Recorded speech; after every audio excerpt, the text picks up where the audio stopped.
Os gritos ainda ecoam no silêncio da floresta, um lamento ancestral abafado pela fumaça densa e pelo cheiro nauseante de carne queimada. No Alto Turiaçu, Maranhão, nos idos de 1960, o que muitos chamaram de progresso chegou com o peso de tratores, o corte de motosserras e o fogo purificador de um genocídio. Um mundo foi brutalmente desmantelado, vidas ceifadas, culturas aniquiladas para dar lugar a estradas, fazendas e projetos extrativistas. Mas em meio à devastação, quem realmente pagou o preço por essa evolução? E quem se beneficiou do sangue derramado e das cinzas que restaram? Prepare-se para desenterrar uma verdade inconveniente. Se esta história te choca e te instiga, deixe seu like, inscreva-se no canal e comente. Você acredita que a justiça para os Auaguajá pode um dia prevalecer? Era uma manhã como tantas outras. O orvalho ainda adornava as folhas da floresta amazônica e os primeiros raios de sol filtravam-se pela copa densa, iluminando a rotina tranquila da aldeia Auaguajá. Crianças brincavam, mulheres teciam, homens se preparavam para a caça. O som suave dos pássaros era a única melodia, o silêncio ancestral, a única testemunha de uma paz que parecia eterna. Então, o impensável. Uma nuvem de poeira e o rugido distante de motores quebraram a harmonia. Não era a chuva, não era a onça, era algo muito mais terrível. Em questão de minutos, a aldeia foi engolida por um inferno. Gritos de terror e desespero se misturaram ao crepitar das chamas, ao estalo da madeira e ao ranger metálico de máquinas que devoravam tudo em seu caminho. Como algo tão antigo, tão conectado à terra, pôde desaparecer em um piscar de olhos, sem deixar rastros, sem deixar testemunhas. A fumaça densa subia aos céus, levando consigo não apenas a vida, mas a própria memória de um povo. Entre os poucos que, por sorte ou milagre, escaparam do horror daquele dia, emerge a figura resiliente de Iwa. Ainda criança, ela testemunhou a aniquilação de sua família e de sua aldeia, gravando em sua alma o cheiro da fumaça e o eco dos gritos. Uma dor que transcende o tempo, uma memória que se recusa a ser apagada. Décadas se passaram, mas a ferida aberta em sua alma nunca cicatrizou. Iwa dedicou sua vida adulta a buscar a verdade, a honrar seus ancestrais, tornando-se uma ativista incansável, sua voz ecoando a de muitos outros povos silenciados. Ela enfrentou o descaso, a burocracia, a indiferença das autoridades, que pareciam programadas para o esquecimento. Até onde você iria para desenterrar uma verdade que o poder insiste em manter enterrada? A luta de Iwa é um testemunho da resiliência humana diante da barbárie. Se você se inspira na força de Iwa, compartilhe esta história para que a voz dos Auaguajá nunca seja silenciada. O Alto Turiaçu, após o massacre, tornou-se uma terra dividida. De um lado, o silêncio cúmplice dos que se beneficiaram, os barões da madeira e os novos latifundiários, cujas fortunas cresceram sobre as cinzas das aldeias Auaguajá. Do outro, o sussurro de rumores, a desconfiança entre vizinhos e o medo de falar a verdade. A comunidade, antes unida, fragmentou-se entre o temor e a omissão. Enquanto isso, a cena do crime, outrora uma vibrante aldeia, transformou-se em um cemitério silencioso, um campo devastado onde a natureza lutava para reaver seu espaço. As evidências eram escassas, mas gritantes: a terra revirada, os vestígios de construções queimadas, os objetos pessoais deixados para trás, como fantasmas de uma vida interrompida. Detalhes aparentemente impossíveis ou inexplicáveis surgiam. Por que a ausência de corpos, apesar da escala da destruição? Onde foram parar as vítimas? Como um crime de tamanha proporção pôde ser varrido para debaixo do tapete da história, deixando apenas perguntas sem respostas e um mistério profundo que desafia a consciência? Após a devastação, a investigação oficial, se é que assim se pode chamar, começou. mas não com o ímpeto de desvendar a verdade, e sim com a pressa de encobri-la. As pistas que surgiam eram, na verdade, cortinas de fumaça. Rumores foram plantados. Talvez os Auaguajá tivessem se deslocado para outra região, fugindo de conflitos internos. Talvez tivessem sido vítimas de uma disputa territorial com outro povo indígena, convenientemente distante e sem voz para se defender. A narrativa oficial, orquestrada por aqueles que detinham o poder local, buscava desviar o foco dos verdadeiros beneficiários da terra e da destruição. Suspeitos foram investigados de forma superficial. Pequenos poceiros, caçadores ilegais, sem conexão com as grandes redes de poder. Eram bodes expiatórios fáceis, sem influência ou recursos para se defenderem adequadamente. Rapidamente, eram inocentados por falta de provas, enquanto os verdadeiros mandantes, os barões da madeira e os latifundiários que expandiam suas terras, permaneciam intocáveis, escondidos atrás de advogados caros e de uma rede de cumplicidade que se estendia por todas as esferas. A frustração era palpável para qualquer um que ousasse olhar além da superfície. Policiais honestos, poucos e isolados, que tentavam seguir as evidências mais óbvias, esbarravam em paredes de silêncio, documentos perdidos e ordens superiores para não perturbar os interesses locais. Os poucos testemunhos que emergiam, geralmente de ribeirinhos ou de trabalhadores que haviam visto a fumaça ou o movimento de máquinas pesadas, eram rapidamente desacreditados, taxados de fofocas ou histórias de índio. As pistas que poderiam levar a algum lugar eram sistematicamente ignoradas ou desqualificadas.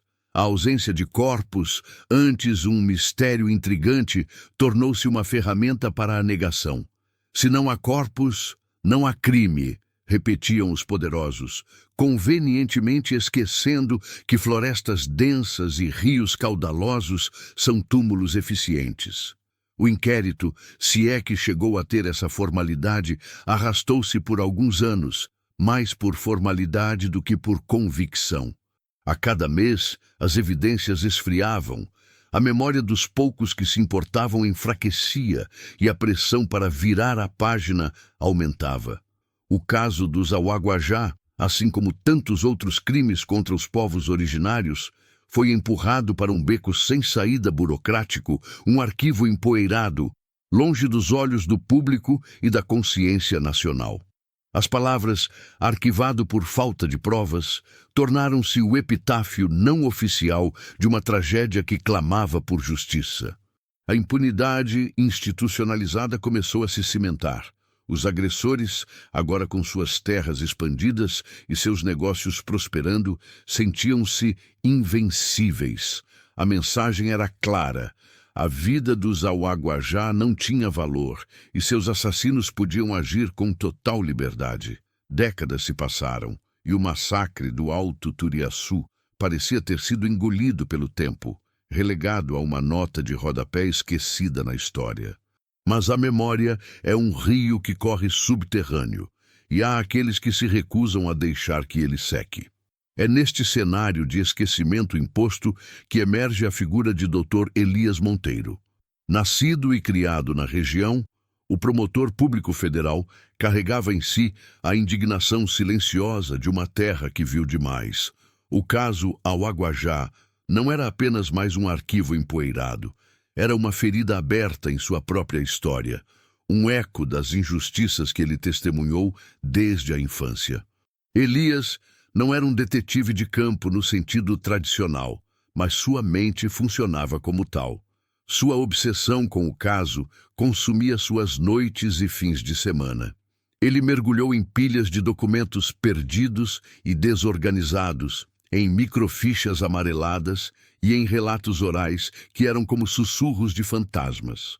Sua esposa reclamava da ausência, seus colegas o viam como um Quixote lutando contra moinhos de vento, mas Elias não podia parar.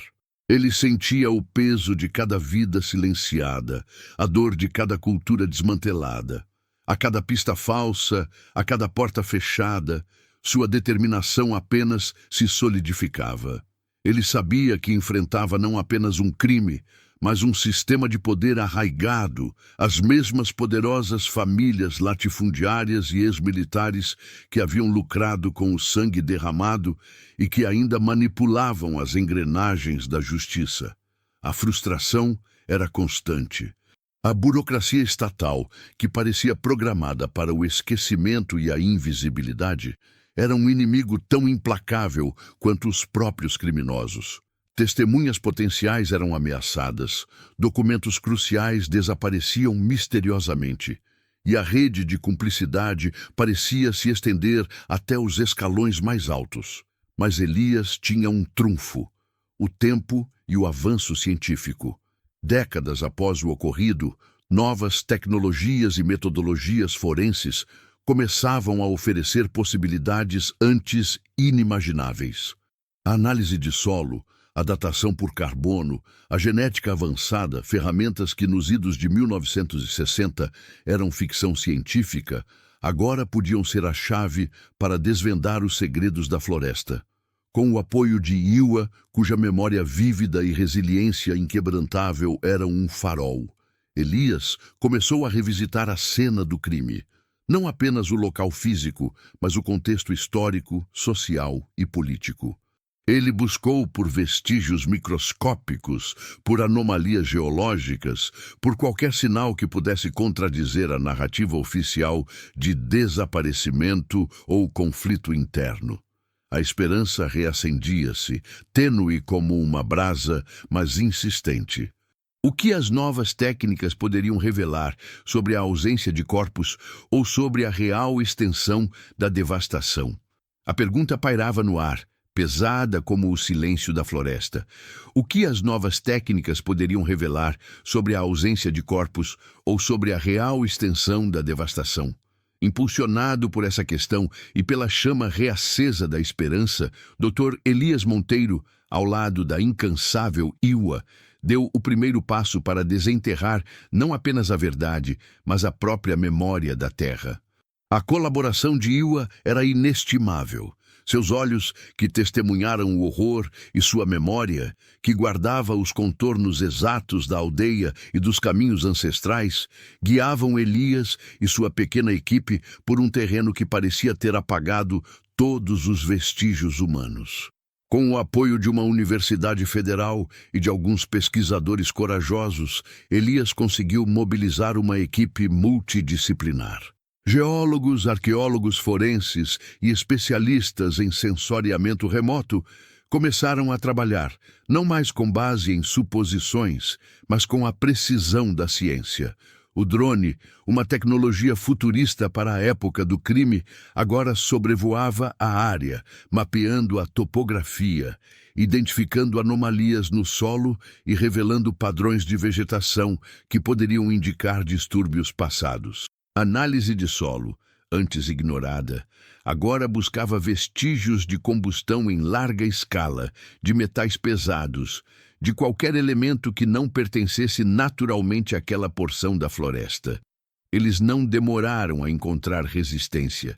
As ameaças veladas, antes sussurros ao telefone ou olhares atravessados, tornaram-se mais explícitas.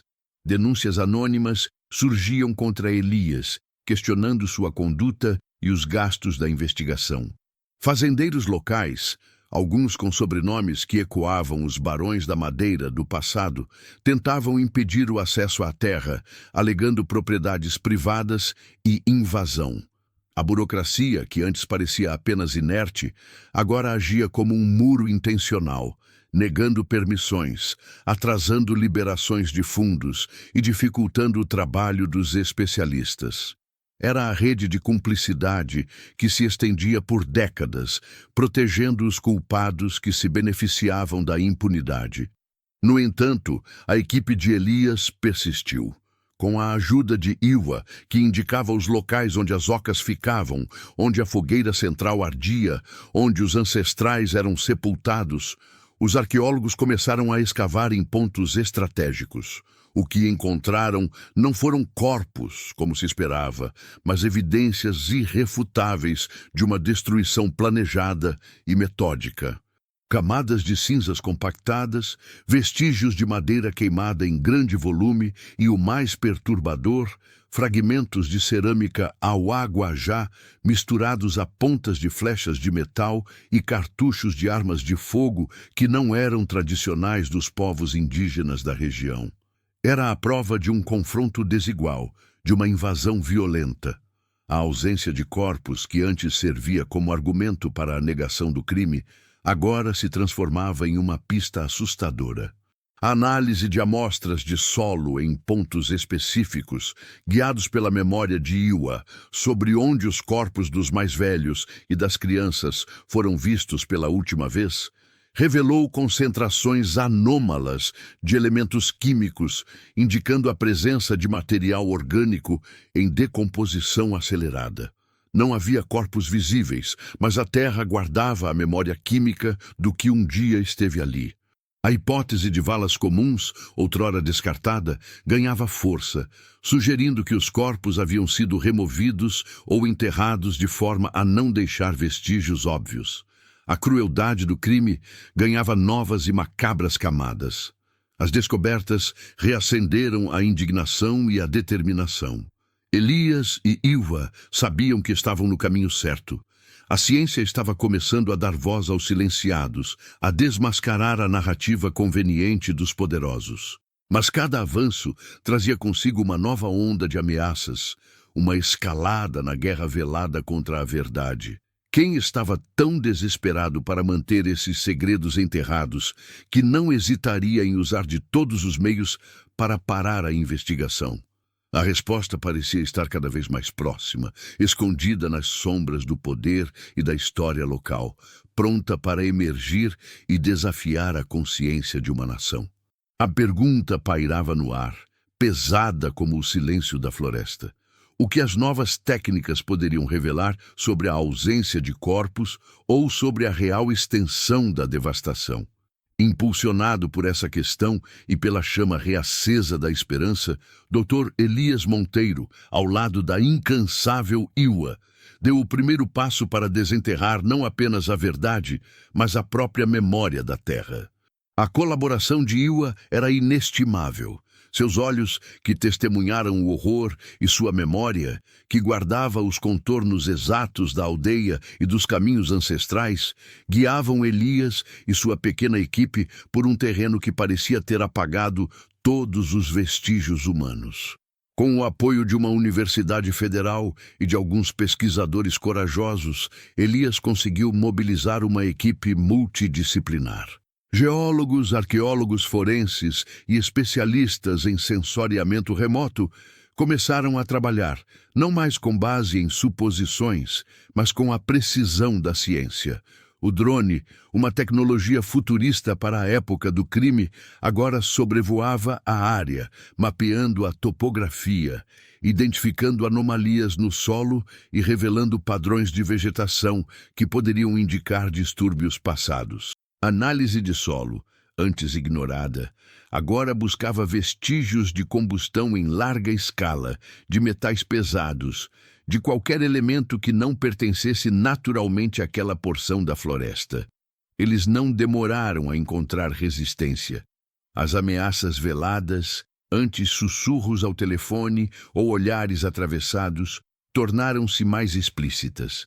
Denúncias anônimas surgiam contra Elias, questionando sua conduta e os gastos da investigação. Fazendeiros locais, alguns com sobrenomes que ecoavam os barões da madeira do passado, tentavam impedir o acesso à terra, alegando propriedades privadas e invasão. A burocracia, que antes parecia apenas inerte, agora agia como um muro intencional, negando permissões, atrasando liberações de fundos e dificultando o trabalho dos especialistas. Era a rede de cumplicidade que se estendia por décadas, protegendo os culpados que se beneficiavam da impunidade. No entanto, a equipe de Elias persistiu.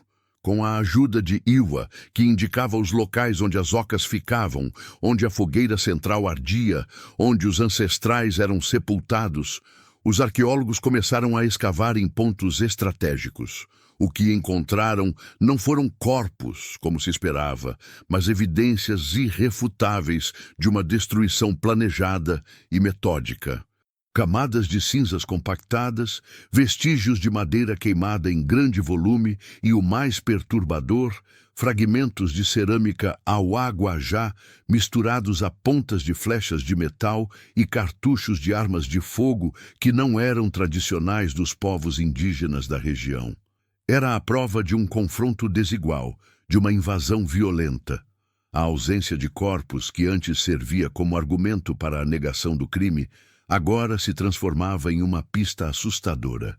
A análise de amostras de solo em pontos específicos, guiados pela memória de Iwa, sobre onde os corpos dos mais velhos e das crianças foram vistos pela última vez, revelou concentrações anômalas de elementos químicos, indicando a presença de material orgânico em decomposição acelerada. Não havia corpos visíveis, mas a terra guardava a memória química do que um dia esteve ali. A hipótese de valas comuns, outrora descartada, ganhava força, sugerindo que os corpos haviam sido removidos ou enterrados de forma a não deixar vestígios óbvios. A crueldade do crime ganhava novas e macabras camadas. As descobertas reacenderam a indignação e a determinação. Elias e Iwa sabiam que estavam no caminho certo. A ciência estava começando a dar voz aos silenciados, a desmascarar a narrativa conveniente dos poderosos. Mas cada avanço trazia consigo uma nova onda de ameaças, uma escalada na guerra velada contra a verdade. Quem estava tão desesperado para manter esses segredos enterrados que não hesitaria em usar de todos os meios para parar a investigação?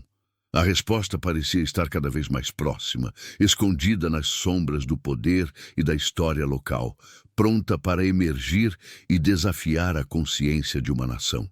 A resposta, ou pelo menos seus contornos sombrios, começou a emergir das profundezas da terra e dos escaninhos da burocracia. A equipe multidisciplinar de Elias, agora mais ciente dos perigos que rondavam, intensificou as análises. Os geólogos, com equipamentos de ponta, detectaram anomalias no subsolo que iam além de simples perturbações naturais. Em vários pontos indicados por Iwa, onde ela se lembrava de fogueiras rituais ou de locais de sepultamento ancestrais, as amostras de solo revelaram não apenas matéria orgânica em decomposição, mas traços de calcário e outros agentes químicos. Uma descoberta macabra. Substâncias usadas para acelerar a decomposição de corpos ou para neutralizar odores e disfarçar evidências de valas comuns. Não era um desaparecimento, era um extermínio meticulosamente planejado para apagar os rastros. Os fragmentos de cerâmica auá-guajá, outrora peças de uso diário, agora eram testemunhas mudas de uma violência brutal. Misturados a eles, os arqueólogos forenses identificaram cartuchos de armas de fogo de calibres específicos, incomuns para a caça na região e, definitivamente, não pertencentes aos auá-guajá. Eram munições de fuzis e espingardas de repetição, armas de guerra, não de subsistência. A presença de pontas de flechas de metal, um material que os auá-guajá raramente utilizavam em suas flechas tradicionais de madeira e bambu, era mais um indício perturbador. Seriam flechas de outros povos ou uma tentativa de plantar pistas falsas? A análise metalúrgica revelou que o metal era de origem industrial, não artesanal, reforçando a tese de uma invasão externa. À medida que as evidências se acumulavam, a pressão sobre Elias e sua equipe se tornava insustentável. As ameaças veladas transformaram-se em ações diretas. O veículo da universidade, usado para transportar equipamentos, teve os pneus furados e os freios sabotados em uma estrada isolada. Um dos pesquisadores mais jovens, um estudante de arqueologia, foi interceptado por homens armados em uma noite escura, recebendo um aviso claro para abandonar a investigação.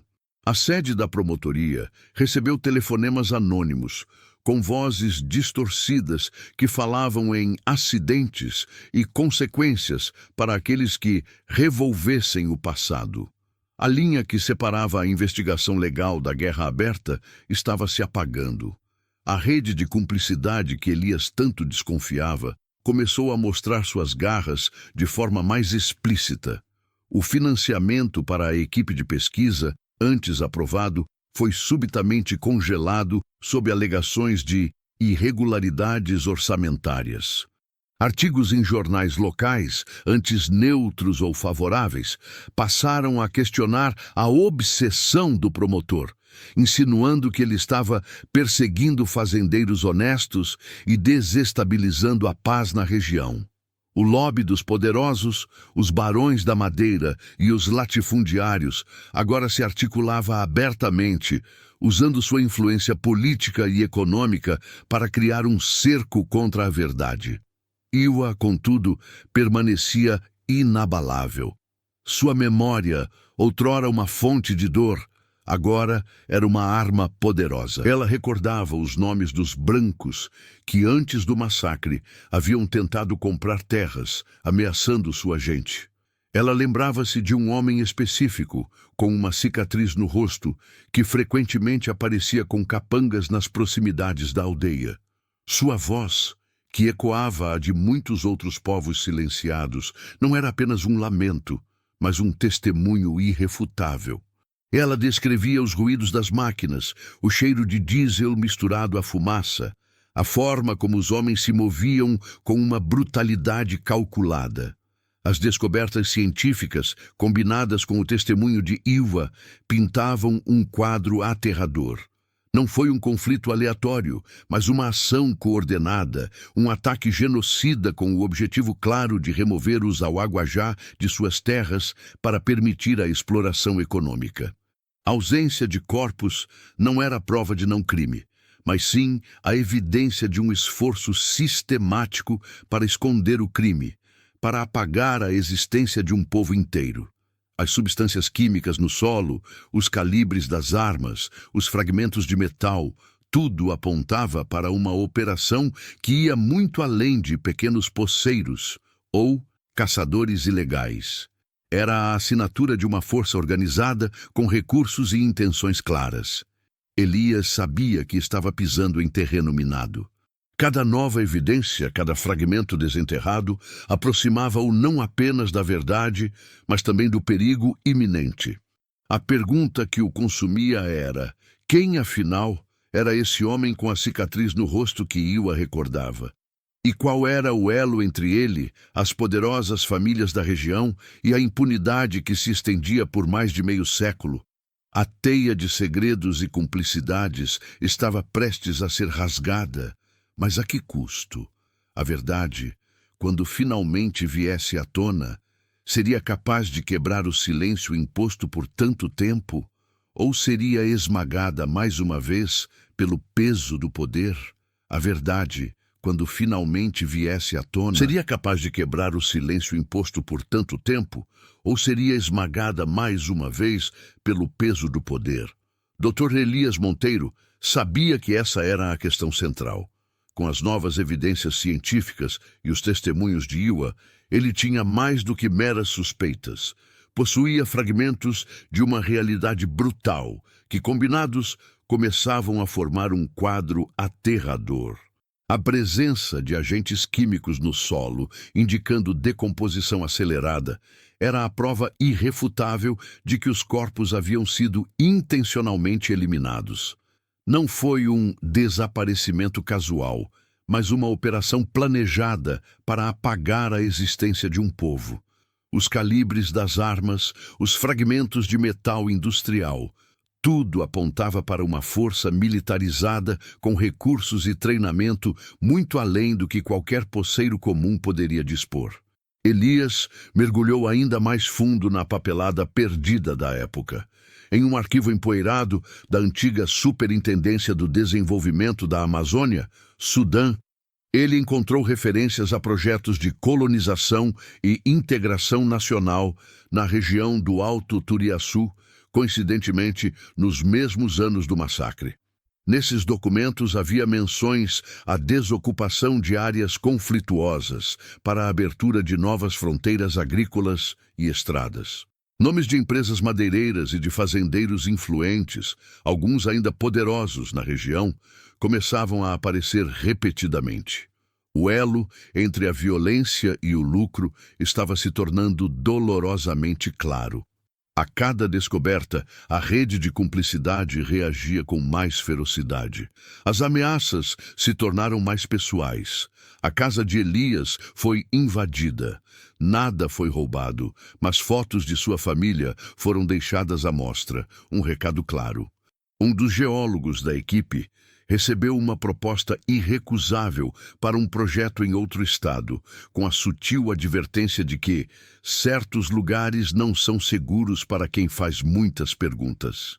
Mas a mais impactante das reações veio quando Ilva, em uma de suas viagens para depor e guiar a equipe, foi abordada por homens que tentaram intimidá-la, mencionando detalhes de sua infância que só alguém muito próximo dos eventos de 1960 poderia saber.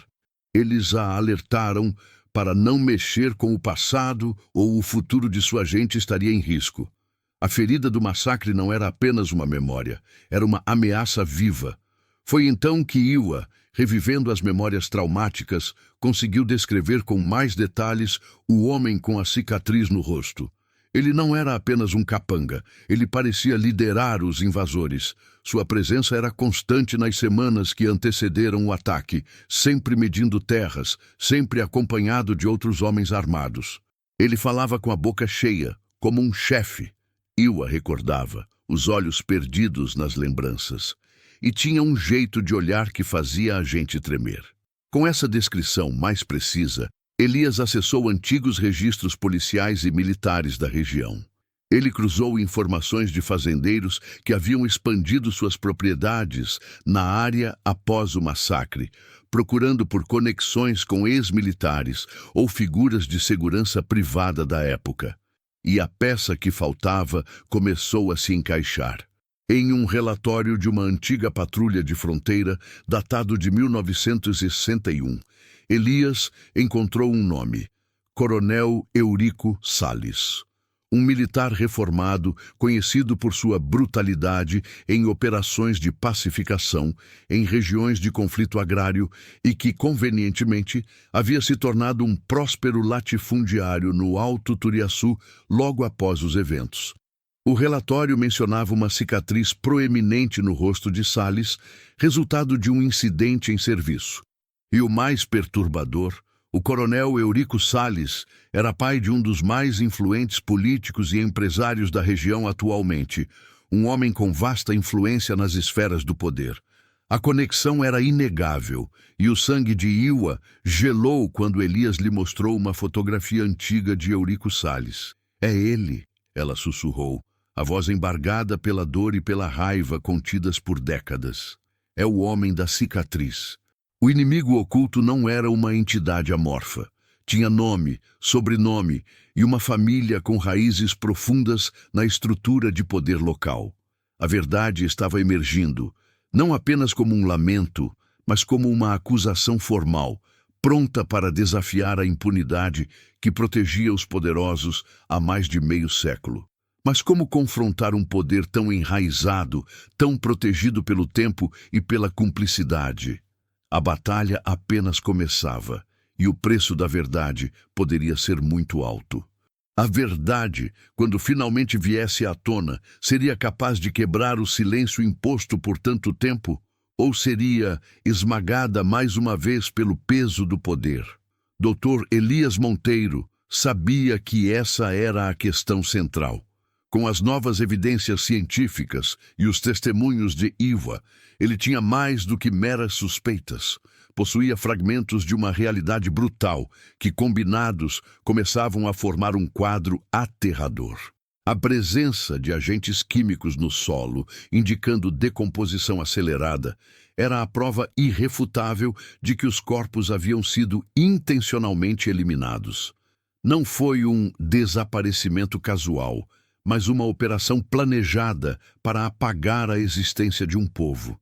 Os calibres das armas, os fragmentos de metal industrial, tudo apontava para uma força militarizada com recursos e treinamento muito além do que qualquer poceiro comum poderia dispor.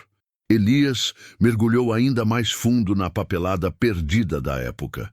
Em um arquivo empoeirado da antiga Superintendência do Desenvolvimento da Amazônia, Sudã, ele encontrou referências a projetos de colonização e integração nacional na região do Alto Turiaçu, coincidentemente nos mesmos anos do massacre. Nesses documentos havia menções à desocupação de áreas conflituosas para a abertura de novas fronteiras agrícolas e estradas. Nomes de empresas madeireiras e de fazendeiros influentes, alguns ainda poderosos na região, começavam a aparecer repetidamente. O elo entre a violência e o lucro estava se tornando dolorosamente claro. A cada descoberta, a rede de cumplicidade reagia com mais ferocidade. As ameaças se tornaram mais pessoais. A casa de Elias foi invadida.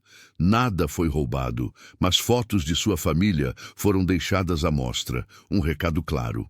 Um dos geólogos da equipe recebeu uma proposta irrecusável para um projeto em outro estado, com a sutil advertência de que certos lugares não são seguros para quem faz muitas perguntas.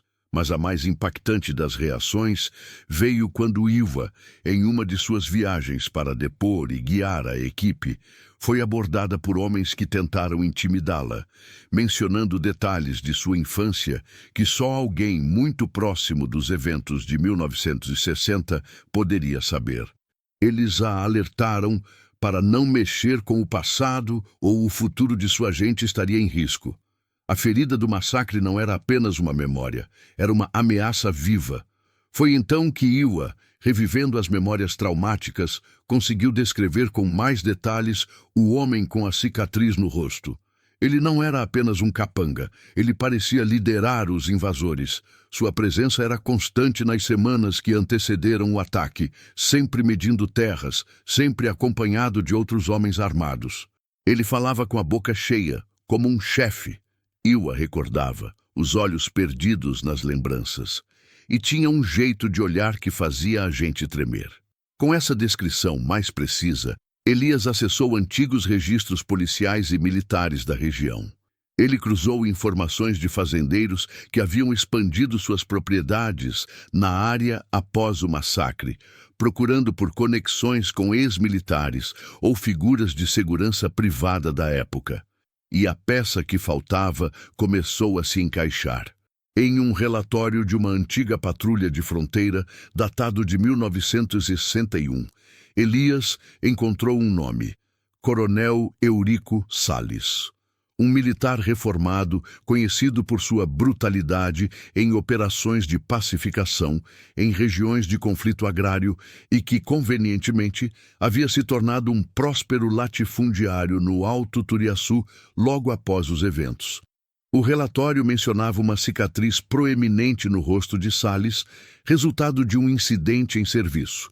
E o mais perturbador, o coronel Eurico Salles era pai de um dos mais influentes políticos e empresários da região atualmente, um homem com vasta influência nas esferas do poder.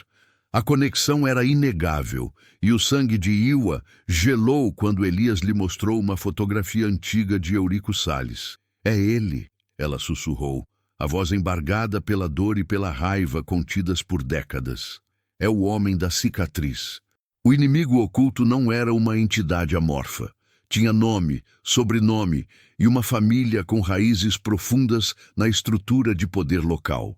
A verdade estava emergindo, não apenas como um lamento, mas como uma acusação formal, pronta para desafiar a impunidade que protegia os poderosos há mais de meio século. Mas como confrontar um poder tão enraizado, tão protegido pelo tempo e pela cumplicidade? A batalha apenas começava, e o preço da verdade poderia ser muito alto. A revelação do nome de Eurico Salles e sua ligação com a elite política e econômica local, através de seu filho, reverberou como um trovão silencioso no gabinete de Elias. A imagem do homem com a cicatriz, tão vívida na memória de Iwa, agora tinha um rosto e um passado documentado. A dor de Iwa se misturava a uma fúria contida, a um desejo inabalável de justiça. Elias, por sua vez, sentiu o peso de uma responsabilidade imensa. Ele não estava mais apenas desenterrando um caso arquivado, estava desafiando um império, uma dinastia construída sobre o sangue e o silêncio. Sua estratégia precisava ser impecável, com as evidências científicas, os vestígios químicos no solo, os calibres de armas, os padrões de destruição e o testemunho de Iwa. Elias tinha um caso robusto para reabrir formalmente o inquérito e solicitar a exumação de possíveis valas comuns. No entanto, ele sabia que não poderia confiar apenas nas instâncias locais da justiça, que estavam há décadas sob a influência da família Salles e seus aliados. Ele precisava de apoio de esferas mais altas, de alcance nacional, que pudessem garantir a imparcialidade do processo e proteger sua equipe.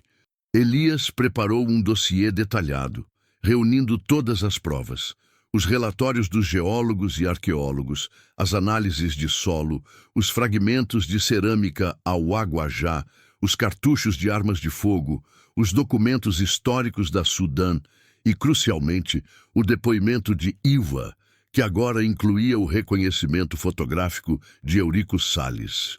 Ele sabia que o coronel, mesmo reformado, ainda mantinha conexões com ex-militares e grupos de segurança privada, formando uma rede informal, mas poderosa, de proteção e influência. Ameaças diretas e veladas contra Elias e sua equipe se intensificaram. O promotor passou a andar com escolta discreta e a diversificar suas rotas diárias. Sua família foi transferida temporariamente para um local seguro, uma medida dolorosa, mas necessária. A imprensa nacional, alertada por contatos de Elias e por organizações de direitos humanos que acompanhavam o caso, começou a dar os primeiros sinais de interesse. Pequenas notas em colunas de jornal e reportagens investigativas de fundo começaram a questionar a pacificação da Amazônia nos anos 60 e o destino dos povos originários. A história dos Awaguajá, antes relegada ao esquecimento, começava a ganhar espaço, alimentada pela coragem de Iwa e pela obstinação de Elias. O filho de Eurico Salles, o influente empresário e político, reagiu com fúria controlada. Ele usou sua rede de contatos para tentar desacreditar Elias, alegando perseguição política e uso indevido de recursos públicos. Advogados renomados foram contratados para monitorar cada passo do promotor, preparando-se para contestar qualquer evidência. A estratégia era clara: arrastar o processo na burocracia, semear dúvidas e, se necessário, descreditar as testemunhas e os especialistas. A batalha legal seria tão brutal quanto o massacre original, travada não com armas de fogo, mas com o poder da influência e da manipulação do sistema. Elias sabia que o tempo era seu maior inimigo e seu maior aliado. Se, por um lado, o passar das décadas dificultava a obtenção de provas e testemunhos, por outro, a tecnologia avançada e a mudança na consciência social ofereciam uma janela de oportunidade que não existia nos anos 60. A verdade dos Awaguajá estava prestes a ser desenterrada de forma irreversível, mas a que custo e quem seria a primeira peça a cair nesse complexo tabuleiro de poder? A batalha apenas começava, e o preço da verdade poderia ser muito alto. Dr. Elias Monteiro, com o dossiê em mãos e a imagem de Eurico Salles gravada na mente, sabia que o confronto seria titânico. Não se tratava mais de um cold case isolado, mas de uma ferida aberta na história do Brasil, um crime contra a humanidade que ecoava nas vozes silenciadas dos Auá-Guajá. A estratégia de Elias era clara: ir além das instâncias locais que ele sabia estarem comprometidas. Ele precisava de uma aliança, de um coro de vozes que pudesse amplificar a denúncia e proteger a investigação de ser sumariamente arquivada. Ele buscou apoio em Brasília, apresentando o caso a procuradores federais de instâncias superiores e a representantes de órgãos de proteção aos direitos indígenas. A documentação, meticulosamente organizada, incluía não apenas as provas científicas e o testemunho de Iwa, mas também um levantamento detalhado das propriedades da família Salles e seus aliados, mostrando a expansão territorial coincidente com a época do massacre. O promotor argumentava que a destruição da aldeia Auá-Guajá não fora um incidente isolado, mas parte de um plano sistemático de desapropriação de terras, legitimado por uma ideologia de desenvolvimento que via os povos indígenas como obstáculos. A repercussão na imprensa nacional começou a ganhar fôlego.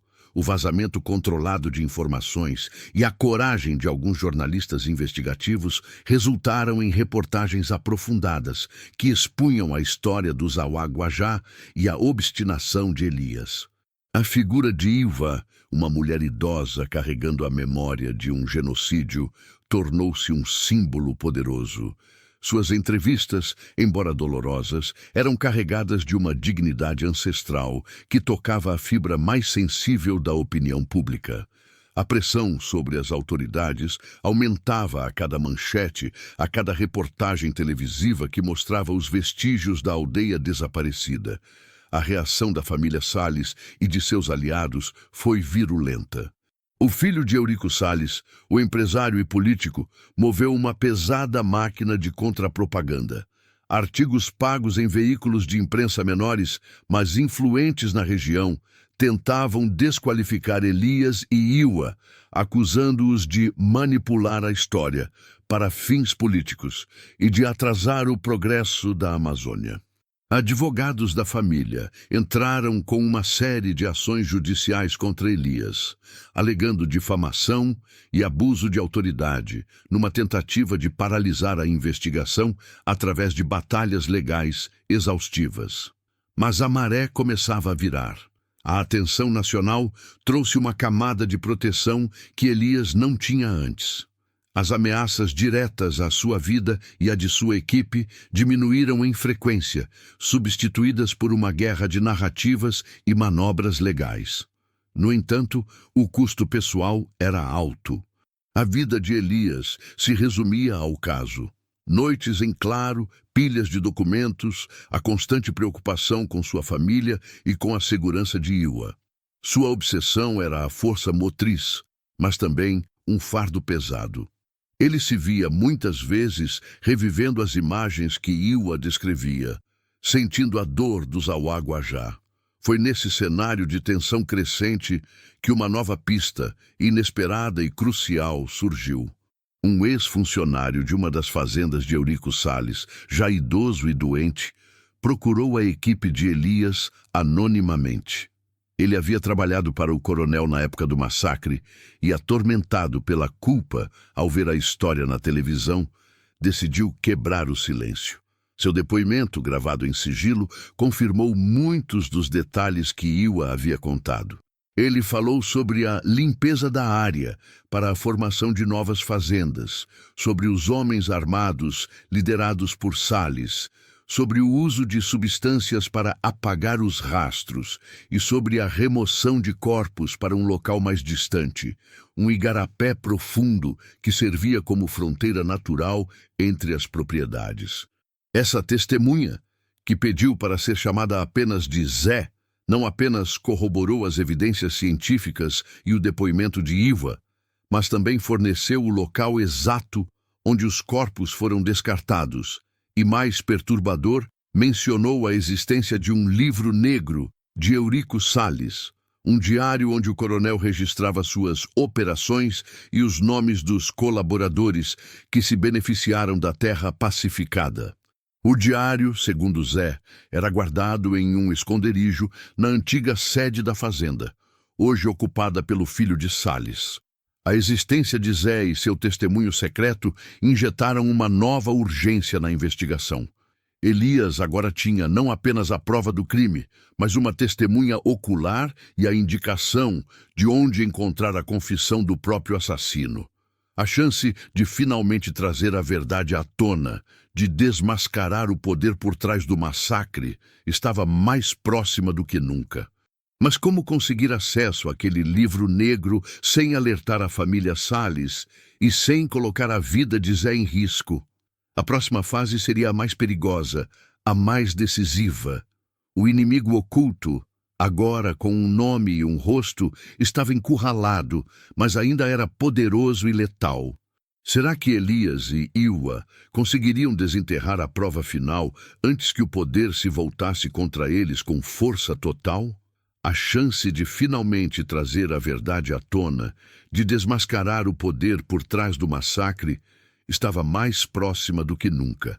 Mas como conseguir acesso àquele livro negro sem alertar a família Salles e sem colocar a vida de Zé em risco?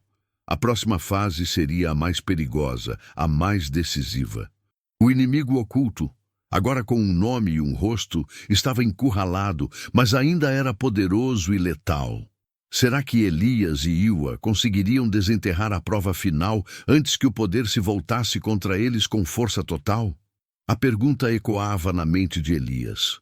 O testemunho de Zé era um divisor de águas, mas também uma bomba-relógio.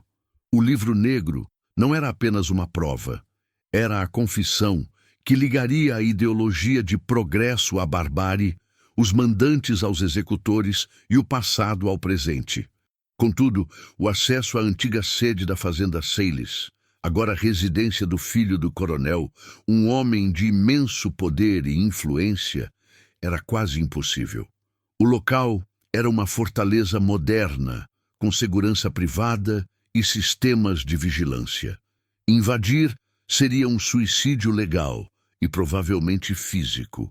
Elias sabia que precisava de uma operação que combinasse inteligência, discrição e a coragem de Iwa. Ele convocou uma reunião secreta com sua equipe mais próxima, a jovem arqueóloga que liderava as escavações, um perito forense de sua confiança e Iwa. Zé, por sua segurança, permaneceu em local sigiloso, comunicando-se apenas por meios seguros. A estratégia foi meticulosamente desenhada, levando em conta cada detalhe da descrição de Zé sobre a fazenda antiga e o esconderijo do diário. Iwa, com sua memória ancestral e seu conhecimento da floresta, tornou-se a peça central da operação de reconhecimento. Ela sabia os caminhos menos visíveis, as trilhas de animais que cortavam a mata densa ao redor da propriedade. Sob o pretexto de realizar uma nova inspeção em áreas próximas aos vestígios da aldeia, a equipe de Elias, acompanhada por Iwa, mapeou a região circundante à fazenda. Iwa, com os olhos de caçadora, identificou pontos cegos na vigilância, rotas de acesso secundárias e até mesmo um antigo caminho, hoje quase engolido pela floresta, que levava aos fundos da sede. A tensão era palpável. Cada passo era calculado, cada conversa, sussurrada. A equipe sabia que estavam se movendo em terreno minado, desafiando forças que operavam nas sombras há décadas. O filho de Eurico Salles intensificou suas manobras legais, tentando obter ordens judiciais para suspender as investigações de Elias, alegando assédio e perseguição. A mídia, por sua vez, continuava a jogar luz sobre o caso e a pressão pública aumentava. Mas Elias sabia que, sem o livro negro, o caso poderia se arrastar por anos em tribunais, perdendo força e permitindo que os verdadeiros culpados se esquivassem novamente. A arqueóloga sugeriu o uso de um microdrone de reconhecimento térmico, disfarçado em meio à vegetação, para mapear os pontos de calor e movimento dentro da propriedade durante a noite. O perito forense, com experiência em invasões controladas para a coleta de provas, começou a estudar as plantas da antiga sede, buscando pontos fracos. Iwa, por sua vez, revisitava as memórias de sua infância, tentando lembrar-se de detalhes da antiga casa do Homem da Cicatriz, que pudessem ser úteis. Ela recordava que Salles era um homem metódico, que guardava seus troféus em locais que ele considerava inexpugnáveis. A operação para resgatar o diário seria arriscada e, para Elias, eticamente complexa. Como promotor, ele era um guardião da lei. Mas a lei, neste caso, havia sido cúmplice do silêncio por mais de meio século. Era um dilema que pesava em sua consciência. Mas a imagem dos Auaguajá massacrados e a voz embargada de Iwa o impulsionavam. A justiça, para ser feita, às vezes exigia ir além das formalidades, adentrando uma zona cinzenta onde a moralidade e a legalidade se entrelaçavam perigosamente. A equipe decidiu que a ação ocorreria em uma noite de lua nova, quando a escuridão da floresta seria sua maior aliada. Zé havia indicado uma janela de oportunidade, um momento em que a segurança da fazenda estaria em um ponto de rotação, com menos guardas e maior complacência. Iwa insistiu em ir. Essa é a minha verdade, ela disse a Elias, com a voz firme, e eu estarei lá para encontrá-la.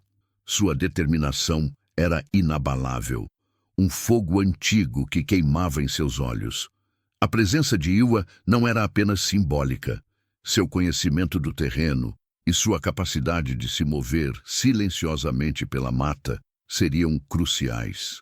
Eles se prepararam em sigilo absoluto, conscientes de que o menor vazamento poderia custar vidas.